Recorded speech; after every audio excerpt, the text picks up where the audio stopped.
Mesdames et messieurs, je ne sais pas si nous allons aborder des questions qui fâchent, mais ce sont des questions qui conditionnent, de mon point de vue, la survie même du référendum. Pourquoi j'ai l'honneur de parler? Parce que je suis président sortant.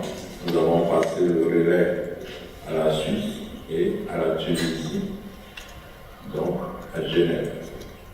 Et nous avions exécuté l'ensemble de tout ce qui était prévu à notre feuille de route.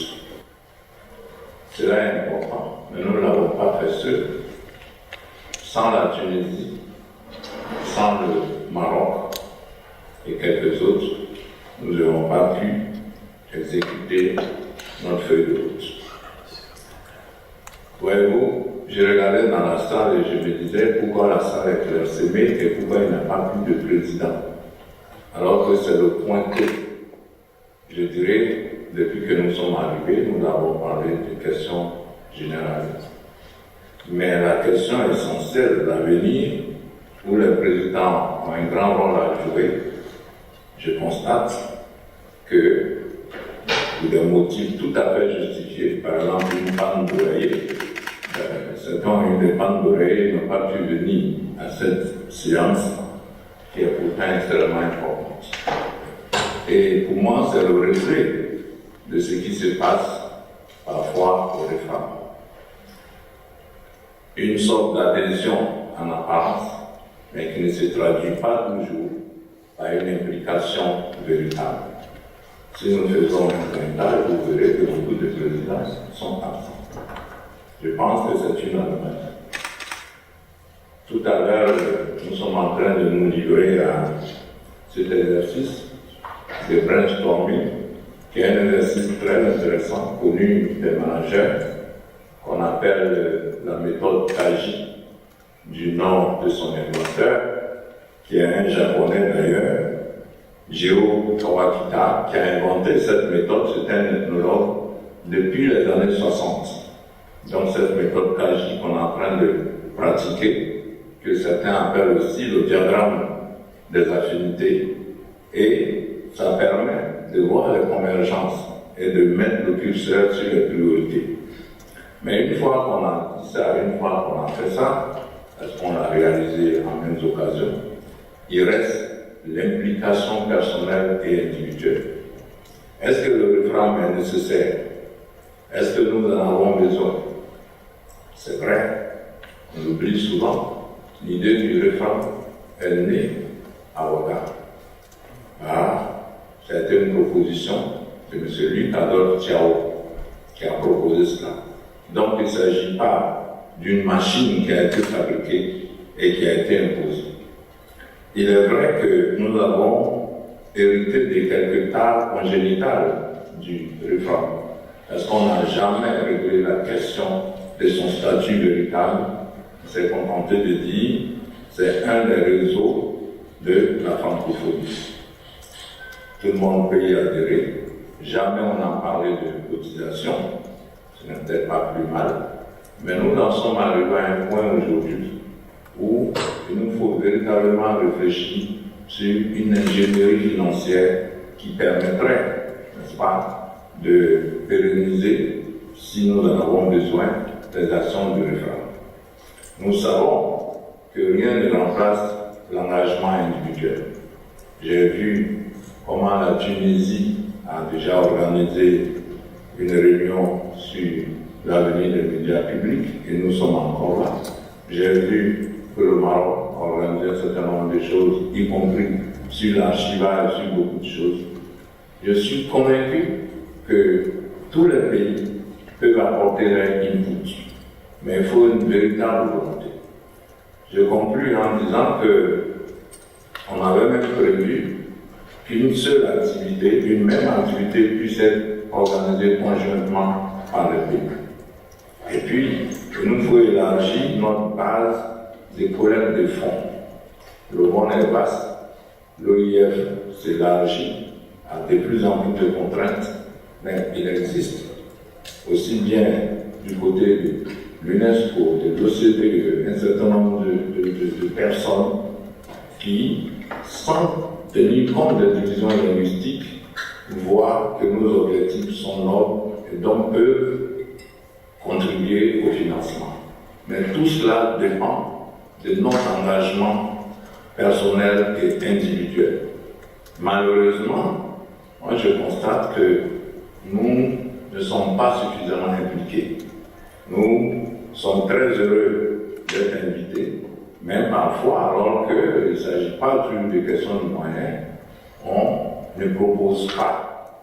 Puis, je vois que ceux qui président le référendum, parfois on ne répond même pas au courrier qu'ils adressent aux membres. Faut-il, dans ces conditions, à l'instar d'autres organisations,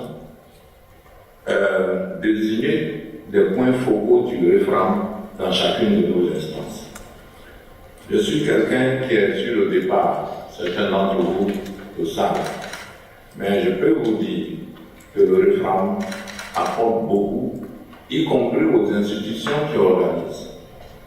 L'engagement financier qu'ils mettent dans ces conférences n'est rien par rapport à l'écho que cela suscite et à leur propre ancrage institutionnel dans leur pays. Je me souviens de l'écho que le Sénégal a obtenu en organisant une des conférences référendum. Je vois qu'il y a un clip, donc je suis convaincu que je dois m'arrêter là. Mais je pense que j'ai dit l'essentiel. Il y a une sorte de léthargie de notre part. Et ça ne se justifie pas toujours pour des raisons financières. Parfois, lorsque il y a un dossier bien structuré, on trouvera toujours des gens pour pouvoir financer. Donc, mon appel, qui sait, que c'est le tout dernier appel devant le référendum, devant les instances du référendum, mon appel, c'est de dire c'est un bon outil qui a beaucoup servi, qu'il faut aiguiser et qui apporte beaucoup à l'ensemble de nos instances. Personne d'autre ne viendra faire cela à notre place. Nous voyons bien que le monde aujourd'hui, chacun essaye d'approfondir les relations dans son espace. On peut même dépasser la question de la langue, mais pour avoir la philosophie commune en ce qui concerne les stratégies de régulation. Si les générations qui passent, vous avez vu, ils ont été très bien remplacés, c'est vrai. Abdraman Ousmane a été remplacé par un jeune, Babacar Touré par un à peu près jeune aussi, bientôt Ibrahim Sissabane. Si nous ne disons pas maintenant que le référendum ne peut pas exister sans l'engagement individuel de chacun d'entre nous, eh bien, il ne faut pas qu'on nous laisse un outil qui ne ressemble pas en tout cas à nos idéaux. Et c'est pour cela que je lance un appel pour dire, c'est bien, on a été un peu à l'école primaire, on a fait des petits carrés jaunes, verts, etc. Mais au-delà de ces carrés, il faut l'engagement individuel. Et malheureusement, il faut le déplorer, ce n'est pas ce que nous constatons. Au moins, il faut répondre aux invitations, même pour les décliner, il faut répondre aux courriers de relance. Tout le monde parle de partage de plateformes, mais les gens ne répondent pas, même aux courriers qu'on leur adresse, de sorte que le président du référendum vit parfois une très grande solitude. Donc, mesdames et messieurs, c'est ce que moi j'avais à vous dire, au privilège d'une certaine expérience qu'on a eue le long de ces 2 dernières années, et même bien avant. Je m'excuse de le dire, mais il m'est arrivé de penser que ce que nous vivons ici, c'est ce qui ça résume ce qui se passe pratiquement au niveau des pays africains souvent, où lorsque c'est collectif, il n'y a plus personne pour s'engager. Je l'ai constaté au moment de la naissance de la presse, ce qu'on a appelé le printemps de la presse, qui parfois s'est transformé en armatan, parce que justement on ne s'est pas structuré. Je l'ai expérimenté en tant que dirigeant d'un groupe public, je l'ai expérimenté en tant que ministre de la communication de mon pays, je l'ai expérimenté en tant que président de la haute autorité. c'est l'initiative, c'est l'engagement personnel des uns et des autres qui peut pérenniser une organisation comme la nôtre et rien d'autre. Les questions d'argent sont extrêmement importantes, mais dès lors qu'il y a l'adhésion, je suis convaincu que nous allons trouver les modalités pour financer avec l'OIF, mais avec d'autres. C'est en tout cas à la fois une espérance et une conviction de ma part. Je vous remercie.